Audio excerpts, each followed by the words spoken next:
Who would win in a fight? The disciplined legions of Rome or the ferocious, dragon-headed longships of the Vikings? Today we're not just asking who would win on a battlefield. We're asking who is cooler: technology, tactics, culture, and legacy. Ready? Let's compare the sharpest edges of two of history's most iconic powers. First, two quick definitions. When I say Rome, I mean the Roman military-political machine at its best. Disciplined legions, fortified frontiers, engineered cities, and legal order. When I say Vikings, I mean the Norse seafarers of roughly 800 to 1100 AD. Raiders, traders, explorers, craftsmen, and settlers who rewrote the map of Europe. Romans were order. Everything about Rome screamed coordination. Marching camps laid out like blueprints, standardized equipment, written orders, a logistics train that moved grain, armor, and artillery by design. The Roman soldier was an appliance of the state, well-trained, provisioned, and part of a system that lasted centuries. Vikings were spectacle.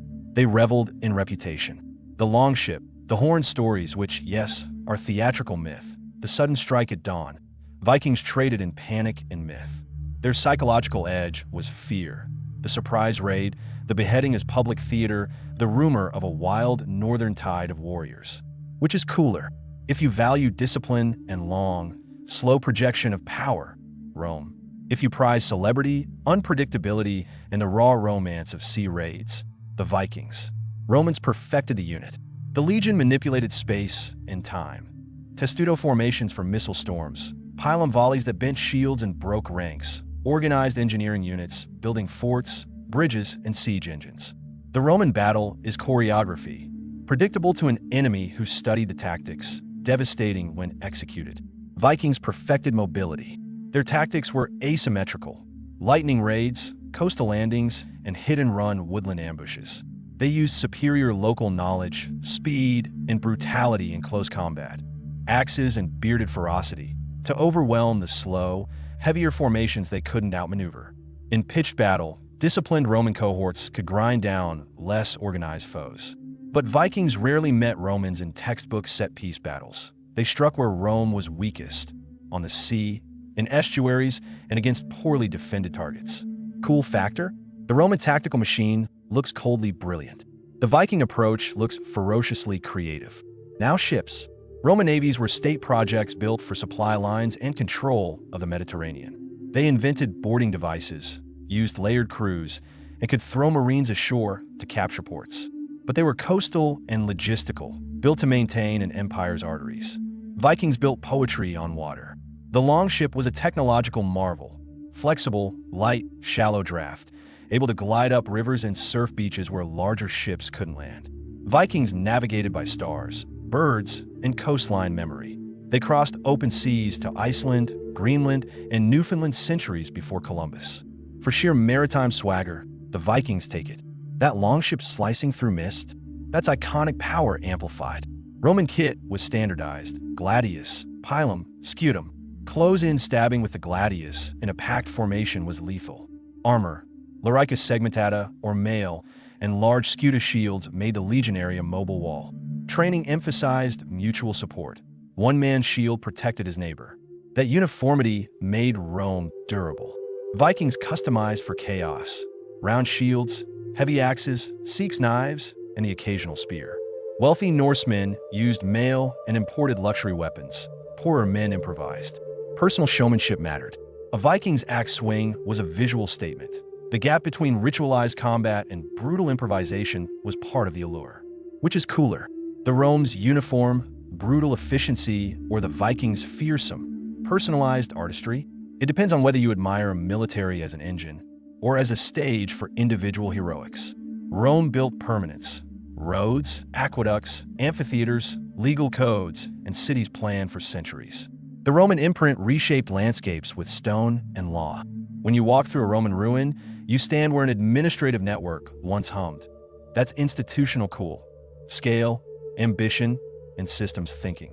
Vikings built adaptability: shipyards, longhouses, and settlements optimized for cold, mobility, and trade. They engineered their lives around mobility rather than permanence. Yet their runestones, metalwork, and ship burials show incredible craftsmanship. Their engineering is less about domes and aqueducts more about living systems that allow expansion and survival in hostile climates. Which is cooler, monumental permanence or nimble, high-craft adaptability? Both claim a different kind of admiration. Roman identity was civic, citizenship, law, and Romanitas, the cultural glue, permitted incorporation of conquered peoples. Law gave rights, taxes, and stability. Literature, Latin, and Roman religion, later Christian institutions, framed a civilization that claimed universality. Viking identity was kin-based and performative. Loyalty to clan, oath, and reputation mattered more than codified law. The Norse had legal assemblies, things, and complex codes of honor, but their culture prized blood feuds, sagas, and poetry that immortalized acts. They were also flexible in assimilation. From Normandy to Kiev, Norse elites blended with locals, leaving a hybrid cultural legacy. Cool factor? Roman civic order versus Viking saga culture. Legal universality or mythic personal honor. Both are deeply attractive in different ways. Rome ran an economy of scale. Tax systems, state grain shipments, trade across a Mediterranean that Rome effectively administered. Cities were manufacturing and distribution hubs. Money and law made markets predictable. Vikings were traders turned raiders turned settlers. They linked Scandinavia with Byzantium, Baghdad, and the North Atlantic via networks of trade, mercenary service, and commerce. They were cosmopolitan in practice, trading furs, slaves, silver, and ideas along rivers and seas. Who's cooler economically? Rome's macroeconomy is impressive for statecraft. Viking merchant adventurers score high on global reach and adaptability. Ask a kid on the street, who's cooler? Vikings win in raw aesthetic. Helmets, longships, runes, beards. But ask a historian, Rome wins in legacy. Roman law underpins modern courts. Roman roads became arteries that still guide modern highways. The Latin alphabet is the backbone of countless languages. In popular culture, Vikings are the rock stars. Visceral, cinematic, instantly marketable. Rome is the architect, subtle, ubiquitous, and foundational. Imagine a narrow river. A small Roman cohort waits behind shields on a ford. A Viking longship beaches quietly at night. The Romans form a disciplined line, pila ready. The Vikings form a wedge and surge, but the Romans hold formation, shield on shield, stabbing inward. Blood, grit, methodical advance. Alternatively, picture an open coastal raid. Roman galleys lumber into sight, but the shallow Vikings slip upriver, burning a town the legion couldn't reach in time. The point: context decides the outcome. Romans dominate in engineered warfare and administration. Vikings dominate in mobility, surprise, and maritime reach. So who is cooler?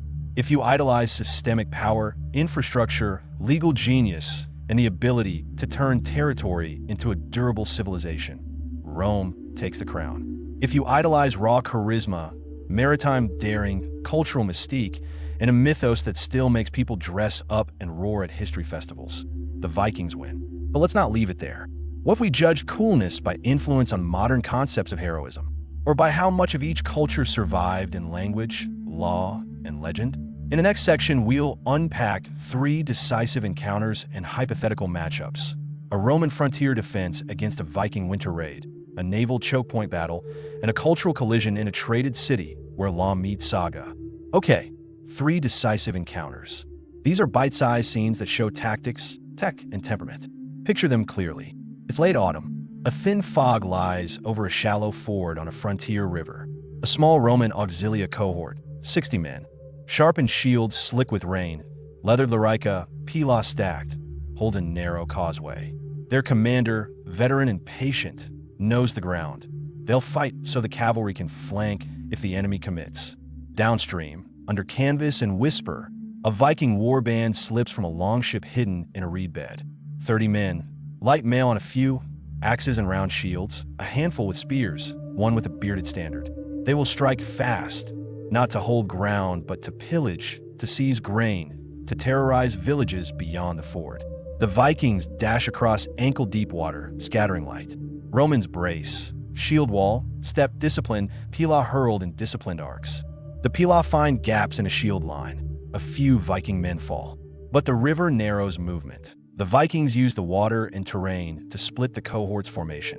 The fight becomes brutal. individual chaos inside the Roman machine. A Viking leader leaps, axe arcs, a legionary stumbles. The cohort grinds them down with stabbing gladii, but at cost. Several Romans carried off by skirmishers into the reeds. Outcome: controlled Roman victory, higher casualties than expected, village plunder partly avoided. Lesson: against well-timed raids and constrained terrain, Roman discipline wins, but at margin. Vikings score strategic value by forcing Rome to overcommit patrols and by instilling fear in border populations. Tactical winner: Rome. Strategic winner: Vikings. They reshape the frontier landscape. Now, picture a narrow strait, jagged rocks, tidal currents, a strategic choke point near a trading island. Roman merchant convoys guarded by naval triremes attempt to pass.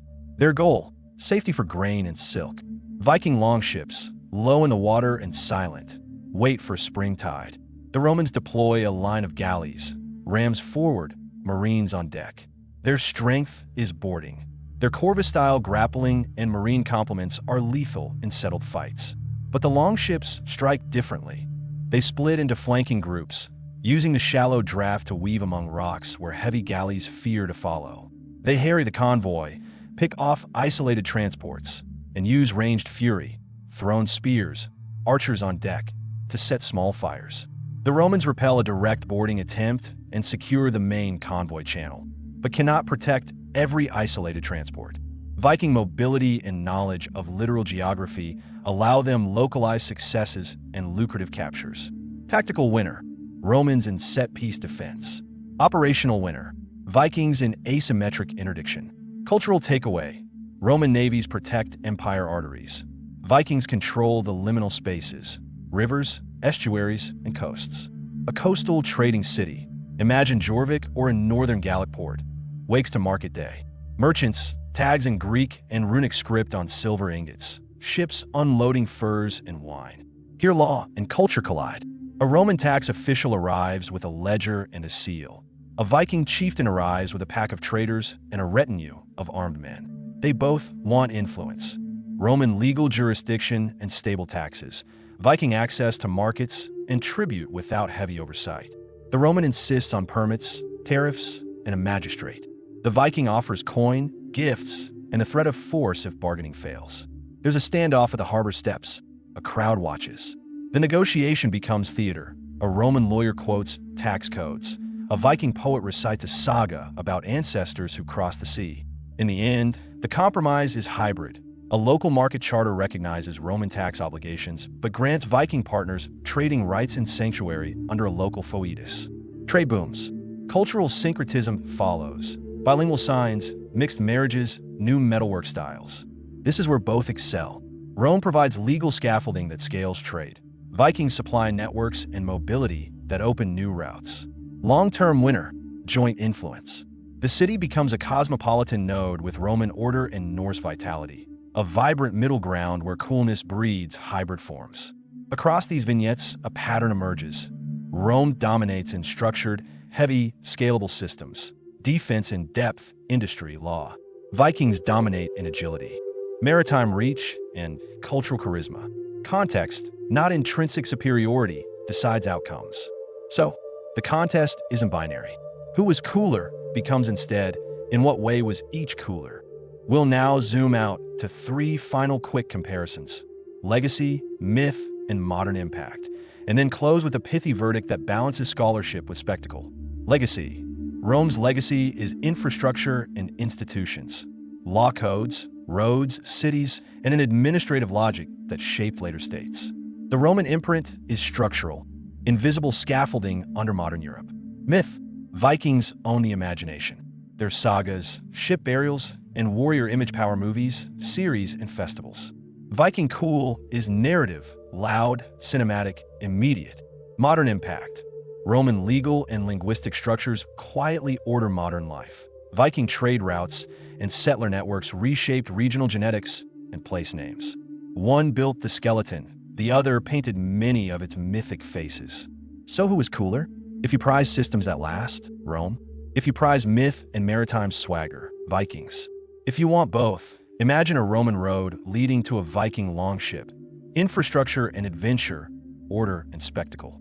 That's the real win. Together, they make history irresistible. Which side are you on? Team Rome or Team Viking?